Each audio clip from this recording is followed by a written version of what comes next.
Piece of pugilism.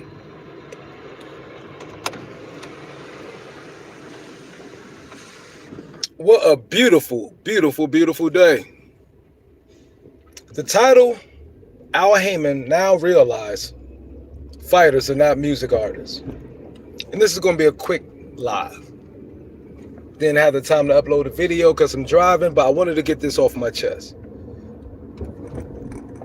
Now the rumors has been around, PBC, Showtime, Paramount, and the restructuring issues. Another thing, fighters don't have dates. Al Haymon now realizes fighters are not music artists. And what I mean by that is that a music artist, you could cover for them for their entire career, for the most part. A music artist can be covered for their entire career. They can enhance their voice. Now they can even enhance their looks. Liposuction. Create Mr. and Mrs. Potato Heads, everything. Fake breasts, fake asses, the whole goddamn nine. They can even build them a whole new goddamn. But if that artist never go through no artist development, he can get exposed, he or she. You see them lip syncing at freaking concerts. You see them do a whole bunch of BS. That people eventually, who have the opportunity to pay attention and be around true artists that can really sing and have true talent, be like, oh shit, they ain't nothing but a freaking studio artist. You know what I mean? They ain't a real singer. They're a studio singer. The thing is, for fighting, eventually that fighter gonna have to meet up with somebody that's gonna show the world whether they're fake, okay, or the real deal. So Al Haymon's experiment with bringing the 360 deal, the thinking I can create and make a fighter that all the fans will love, and keep doing that with the Charlos, think it'll work with Spence, think it'll work with Wilder. Now he see that the boxing world is completely, and the PBC realize the boxing world is nothing like the fake manufactured hip-hop world or R&B world, where you could take somebody with very, very, very little talent and skill, minimum, perhaps no talent or skill at all in the art of projecting your voice, in the art of balladeering, in the art of singing, in the art of writing lyrics, in the art of singing on melody. You can create somebody completely fake who just got a cute face and know how to work people in the media. You could do that with a music artist today, because 90% of the music artists ain't talented for shit across the board. Pop, hip hop, R&B, they can't sing their way out of a motherfucking paper bag. Real talk, okay? But the real true singers like a Monica, a Fantasia, you know what I'm saying? Somebody who really, really can write their own songs and sing that shit out live on stage, who can go in front of a goddamn stadium and blow the national anthem off the freaking hinges. You know what I'm saying? We don't got many of those. It's not many of those in the music artists today. So what we now see with Deontay Wilder, what it may be the case, if we never see him fight Terrence Bud Crawford, we now see with Earl Spence Jr., maybe, perhaps, is that you can't fake boxing. Al Haymon now understands What works in the fake-ass music industry won't work in the sport of pugilism. No way in hell. Wilder can be on any goddamn talk show, I Am Athlete, and saying the most ridiculous goddamn things out his goddamn mouth. People are seeing right through him when they watch him in the ring. Like, my grandma can box better than this loose lip motherfucker. And please tell Deontay Wilder he don't have to put re in front of memorable. Deontay Wilder, talking to you directly before your fight, okay? Whether you win or lose this fight, oh well. But when you do that post-fight presser, don't say rememberable, okay? Say memorable, motherfucker. Please, Wilder. Who is teaching Wilder how to speak? I do not know. But it's memorable, Wilder. You know, this is a very memorable moment. You don't have to say rememberable, Wilder. Okay? So Al Haymon now understands that you can create a music artist, but you cannot create a true fighter. That the fans, all the fans, at least most of the fans, are going to have to admit, like, yeah, I can't stand that motherfucker, but he was a bad boy. Nobody gonna say that about you, Wilder, unfortunately. And I think now Al Haymon understands this. Okay? And people are now questioning Earl Spence Jr. So the experiment failed for Al Haymon. And I don't know how he was able to get Floyd Mayweather to go along with this, but he did. And now PBC may have failed. We don't know what the future holds, if it will continue as a company or not. Keep in mind, PBC just started in 2015. And when I made that video, the PBC don't believe in the truth. That's what I was getting at.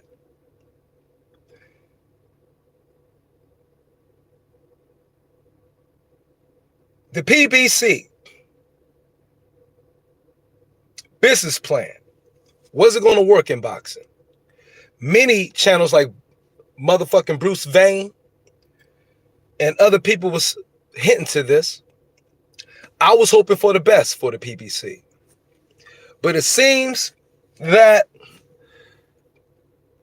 the best may never come for the PBC.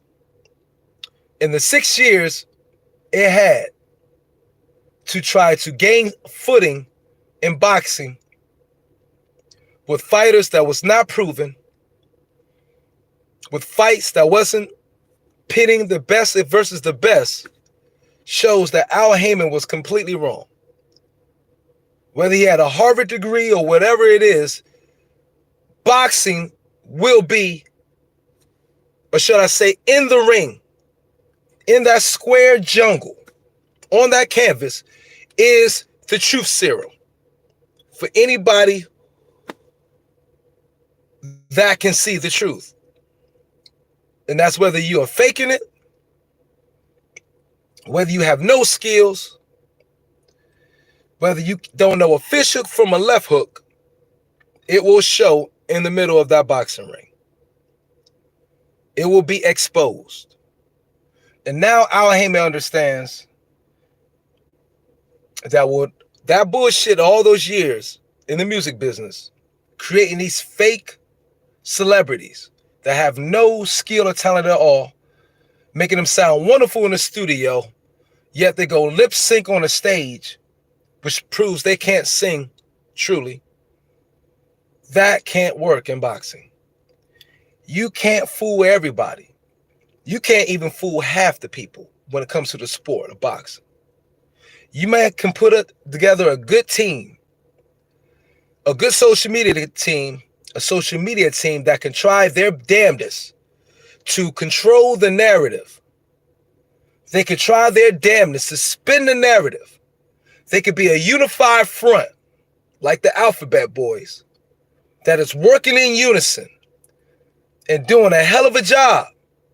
It still will not be enough to cover for a fighter that can't box, or a boxer that don't want to fight.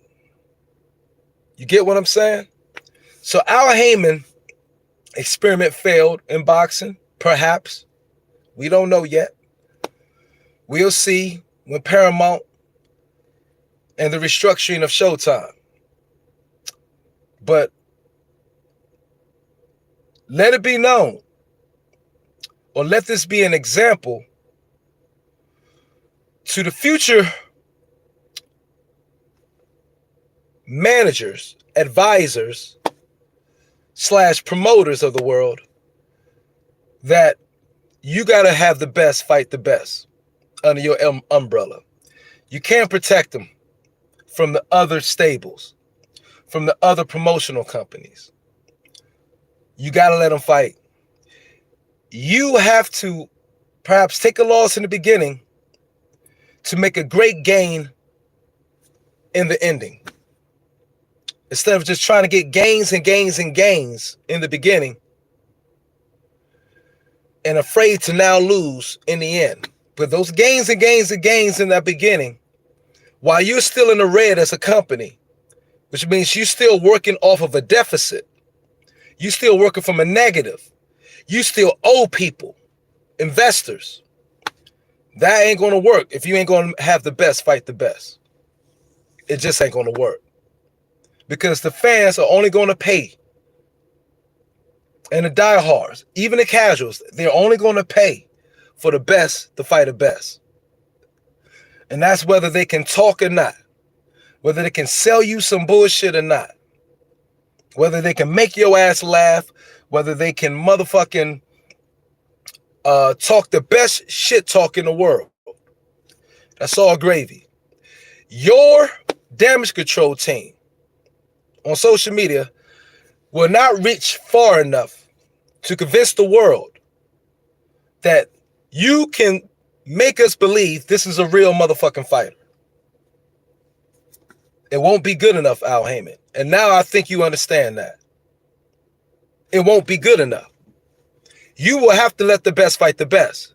Now you see how the entire boxing world, even the social media and those who was your arch, or not your arch, but those who were your adversaries, your biggest advocates, I should say, are now jumping ship, Al Haymon.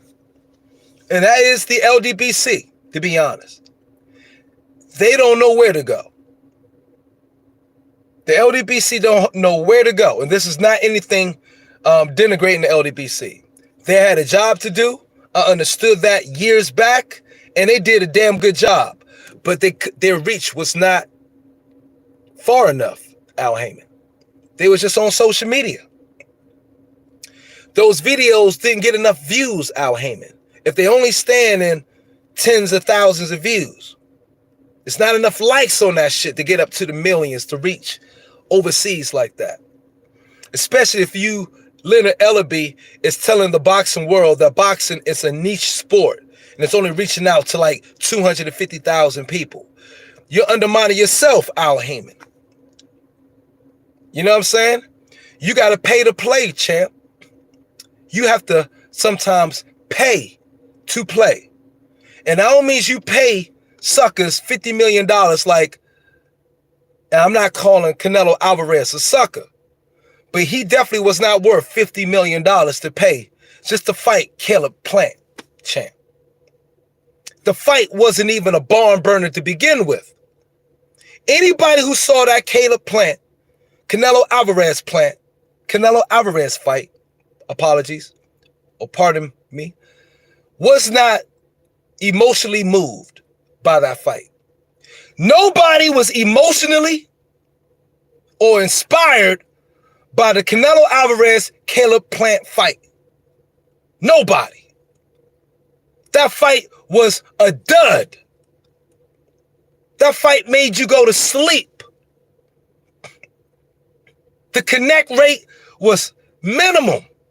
It was nothing given with any malicious intent.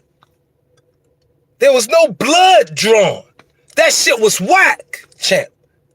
But you thought you could sell a Mexican that looked like a white boy to many versus a white boy from the trailer park and thought that shit was going to make money. You lost money on that fight, Al Haymon, didn't you? That Caleb Plant fight versus Canelo Alvarez, I believe, buried the PBC in the dirt. You lost your ass on that fight. And Canelo Alvarez played y'all smooth as a motherfucker. Like he got all these fans. Making sure everybody come out to the press conference. You paid this motherfucker $50 million. That shit didn't even break 1 million pay-per-views.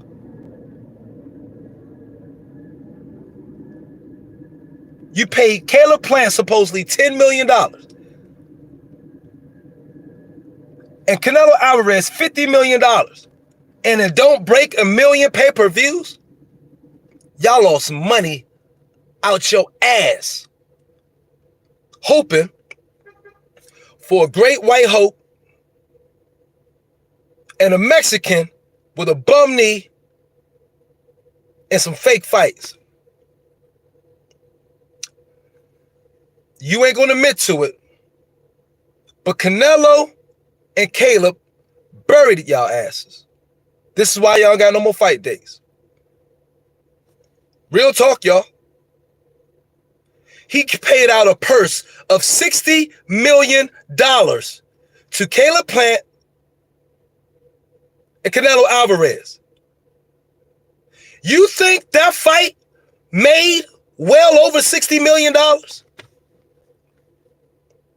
Not even breaking 1 million pay-per-views? That fight only did like 700,000 pay-per-views. The great Canelo Alvarez only did 700,000 pay-per-views. Floyd Mayweather fought Andre Berto. He did 950,000 like that, or just broke barely 1 million.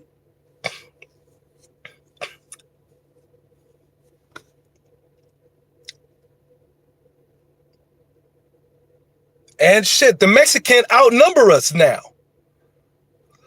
See, y'all went off, and I understand it's better to have two nations or two groups of people. It can potentially make a lot more money, guaranteed, because you got two separate groups invested. Thank you. Two different groups investing in a fight, emotional investment. A fight between a black and a Mexican is projected to do well more money than a fight between a black and a black. And that's why they don't want to make this fight. They don't think with the condition of the black people that will mostly be interested in this fight has the financial means to pay for this fight. That's really what it is. Do y'all understand that? We know boxing is a poor man's sport, right? Poor people are suffering in the country. Black people. Don't y'all just heard black women have the highest eviction rate in the country? Pardon me. It was a lot of broke niggas living with those black women that used to spend their money frivolously. That would try to stream the fight. But now since they all evicted, they can't even stream the fight. Motherfuckers don't even got cable. You get what I'm saying? So, two black guys, okay, will not draw the attention like a black and a white guy. A white or a Mexican, a Brit or a black. You get me? A black or a Mexican, black or white. They want two separate groups invested in the fight. So to create the demographics, it's the laws of averages. If we could get two different groups that want to watch the fight, then we could average twice as many potential amount of people that are interested, okay, in watching the fight. If we have two separate groups involved in the fight, this is the Floyd Mayweather strategy that the PBC incorporated. That's why they want a black versus a Mexican, a white, a Brit versus a Mexican, a Brit versus a black. Two separate demographics involved to create potentially more money for a fight, because you got two separate groups that can get emotionally involved in the fight. It's a numbers game. You feel me? It's all about the numbers. So that's why PBC talk about racism. Not PBC, but like the Alphabet Boys, or people like Dante's Boxing Nation, Boxing Ego, iKey TV, people like LDBC. They bring up race so much, not because they're racist, truly, to play the game, the emotional trigger for white people. So they want to see that white boy beat the black boy. So if they get the white people emotionally involved behind the fight, they most likely, potentially will buy the fight. That's the game. That's all it is. That's all this has been, right? This is Rob, Peace and Pugilism. Shank Banks, Peace and Pugilism. 91 Boxer, Peace and Pugilism. Bob B. It's all about getting different groups, pitting races against each other. Right? Like Coach Malachi talk about Wakandas. Wakandas don't believe half the shit they say, but they got to get emotional charge out the Mexican or the white people and keep doing all that. That's Dante's Boxing Nation. He playing a race game to build up to 350 followers. Because he know white people and Mexicans or whoever gonna want to tune in to hear what this bigot ass black man got to say that's married to a Filipino. Or that go move to Thailand and deal with Filipinos and Asians. That's why he keep pushing the black card. That's all a game, right? So that's why the PBC, for the most part, want to create, the dynamics. That's why Dante's Boxing Nation said boxing has always been about race. It's natural. We are tribalists. We are tribalists by nature. It's facts. I'm not going to disagree with that. I'm agreeing with that. I am tribal in my primal nature, without a doubt. It's innate, but that don't make you racist. It don't. Not at all. It's called ARC, Affinity, Reality, Communication. The ARC triangle. It's called the ARC triangle. Those who you tend to share a reality with, you would tend to have more affinity for, and you would be first to communicate to. ARC triangle. Write that down and do the science to that. Affinity, reality, communication. Or reality, RAC. You can reverse the letters. Or RAC, reality, affinity, communication. Reality, communication, affinity. Hit the like button if you know science on human behavior. But that's what it's all about. So Al Haymon failed. He went against nature of man. He thought we was all stupid. He thought he can get the youth that he can keep invested, you know what I mean? The young people, like they get him in music, that he thought he could do that with boxing, not understanding that boxing got old fans that's still in the 60s, 70s, and 80s, 80 years old. The 40s, 50s, 60s boxing year old fan, we've already seen the blim blam. We've seen the cycle 2 or 3 times over again. So we ain't gonna fall for it. We're gonna see it and pick up on it quick. So Al Haymon, you failed. You're gonna have to let your best blacks fight your best blacks. And that doesn't matter what motherfucking stable they're in. Because now Earl Spence Jr., you and Floyd Mayweather deserve the blame for destroying Earl Spence Jr.'s reputation. More so than what he already did himself. By being drunk, not staying fit, turning his goddamn car over, and looking at making silly ass videos. Here's another thing. Do y'all understand? The fighter is supposed to be the most masculine of all motherfuckers on the planet. The fighter. Who's supposed to be the most masculine image in the entire fucking world? The pugilist. The fighter. You can't be looking right here, oh, it's so nice.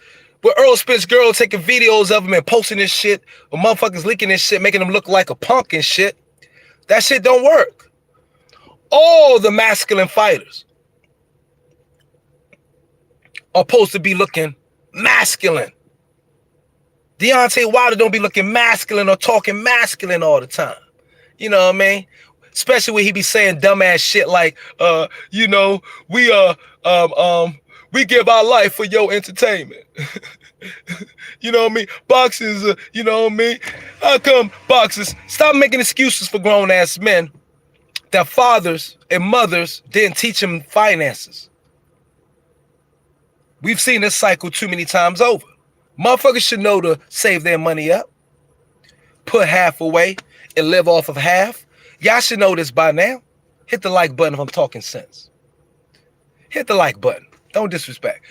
But I don't want to hear a 30-something-year-old grown man trying to convince a 40-something-year-old grown man that you trying to give your life to this sport. You need to do that, Deontay Wilder, because you are a fucking bum.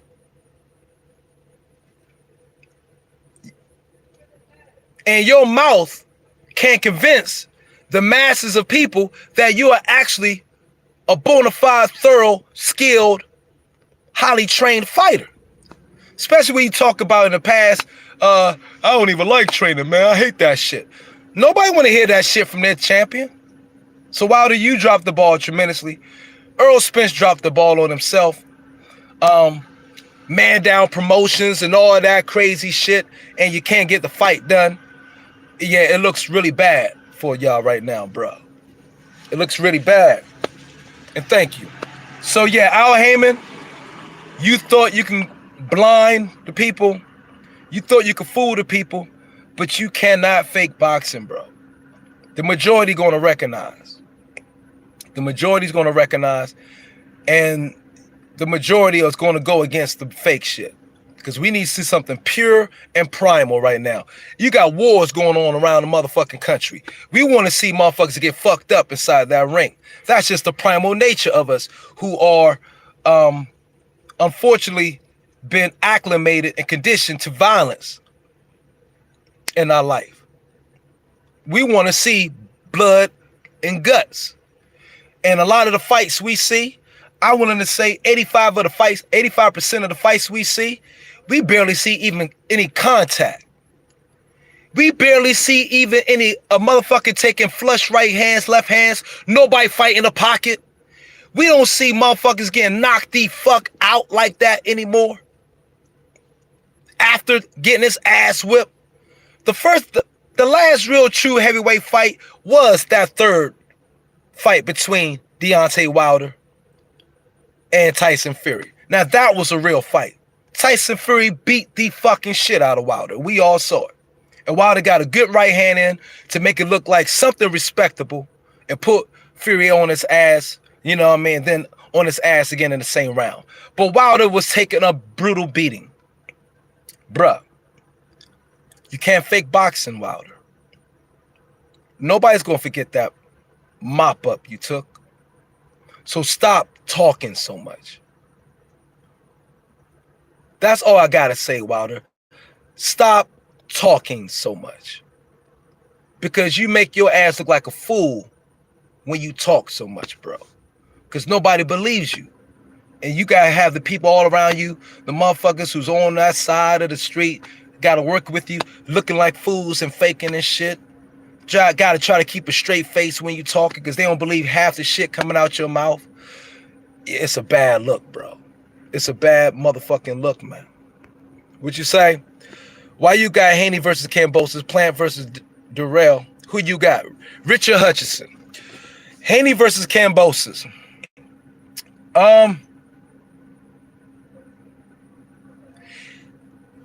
I believe Kambosos is going to try to go toe-to-toe this fight. So people will stop saying he's a born fighter. You got me?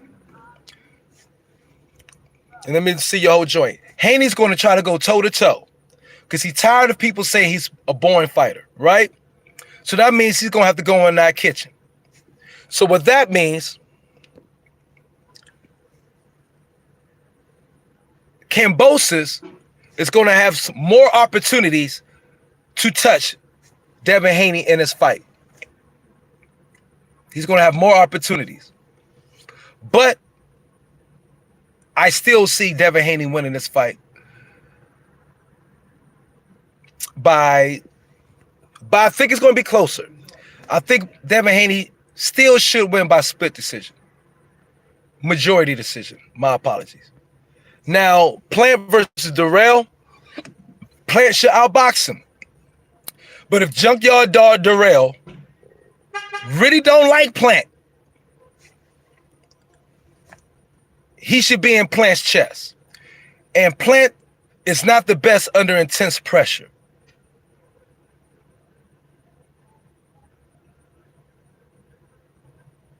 If Darrell,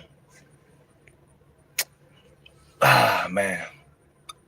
My mind says, my heart says Darrell for some reason. But my head says Plant all day.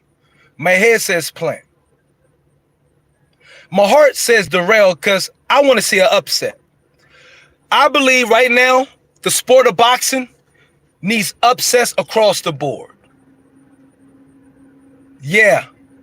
What happened to Teofimo was good for Teofimo Lopez. I want to see nothing but upsets. So I want to see Anthony Darrell beat Caleb Plant. Real talk. But my mind says Caleb Plant. So I'm going with Caleb Plant for a majority decision. Right? Majority. Which means 2 out of the 3 judges. Okay? 2 judges will go for Plant.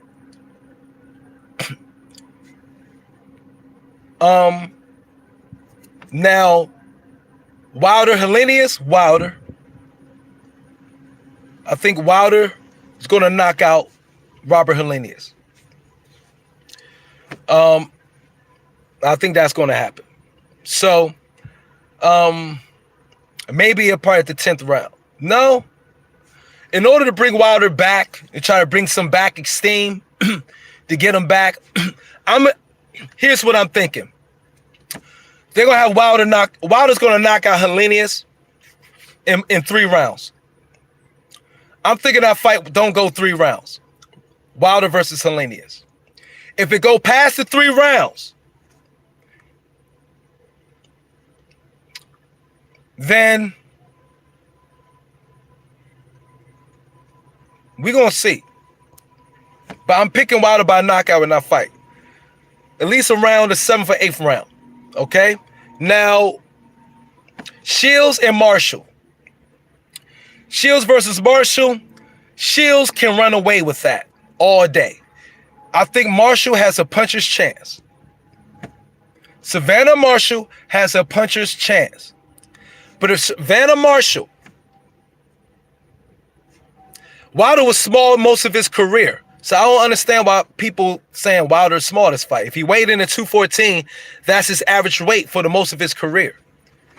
We just keep people having short-term memory and just looking at the last 2 fights where he went to 2 31, and then 238. And people are saying talking about Wilder and stamina issues. Wilder never had stamina issues his entire fucking career. He only had stamina issues when he tried to bulk up for the second fight versus Fury. If you watch Wilder versus Fury #1, where do you see Wilder with stamina issues? None. Wilder's never had stamina issues his entire career. So now people are talking if Wilder's stamina is involved. No. That means they're not paying close attention to detail. Stamina issues came about the third fight.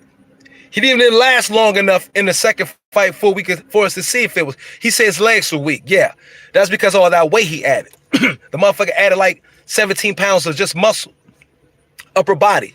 But tell me a fight you can go back before Tyson Wilder 2. Go back to Tyson Wilder 1. Where was stamina issues? There wasn't none. So he won't have stamina issues this fight. But and he's back to the same size he was originally. Go to Wilder, Fury 1, and look at him in that fight, and look at Wilder today. That's the same size person, okay? Now,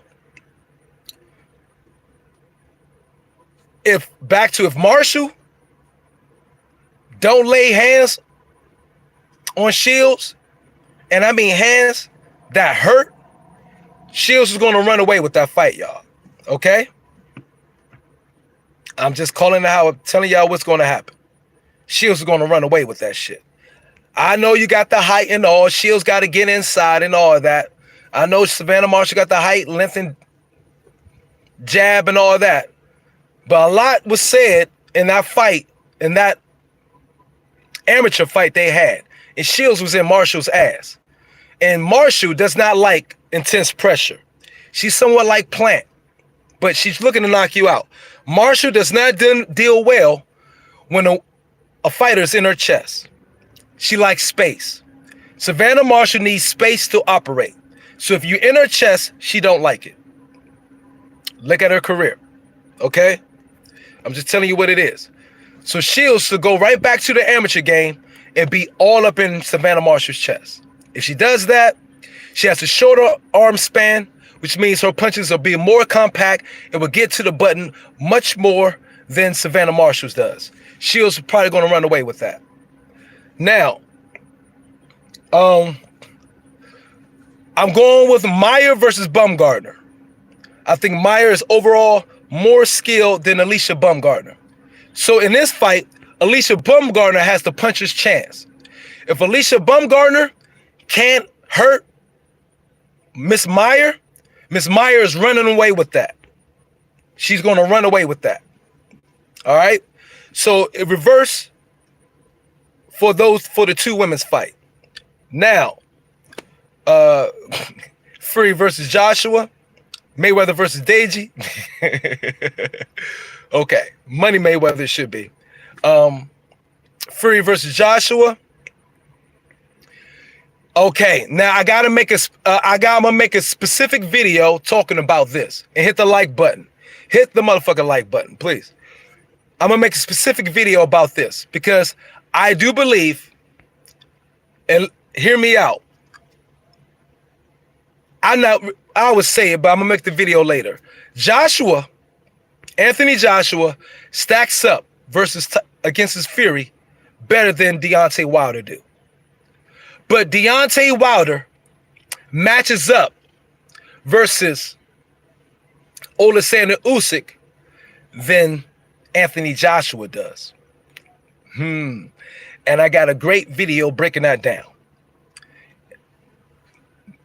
Guys, this is going to be that thing. Whereas Roberto Duran, maybe that's not a good example. That's not a good example. But Joshua matches well with Fury. Then Joshua matches well versus Usyk. And Deontay Wilder matches well with Usyk than Anthony Joshua does. So that's going to be very interesting. I think Joshua could give Tyson Fury hell. That's just me. Garcia versus Tank. Garcia got the length, height, and everything. But this is why they put Tank up against Mario Barrios to face somebody with the same stature and physical frame as a Ryan Garcia and see how well he do against it. And we see how Tank came out versus Mario Barrios. I'm taking Tank versus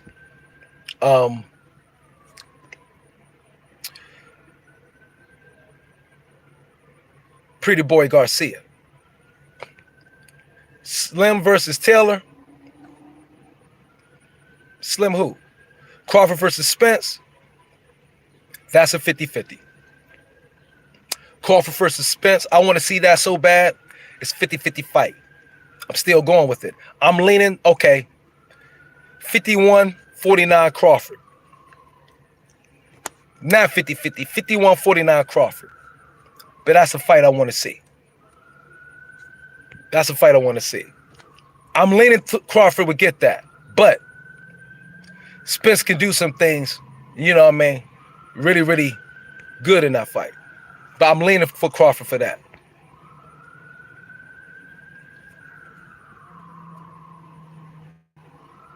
But yeah, Wilder going to knock out Helenius. That fight, I predicted that fight to go 3 rounds. I probably should put that in. I probably should put, what's the best? Hey, what's the money look like for Robert Helenius?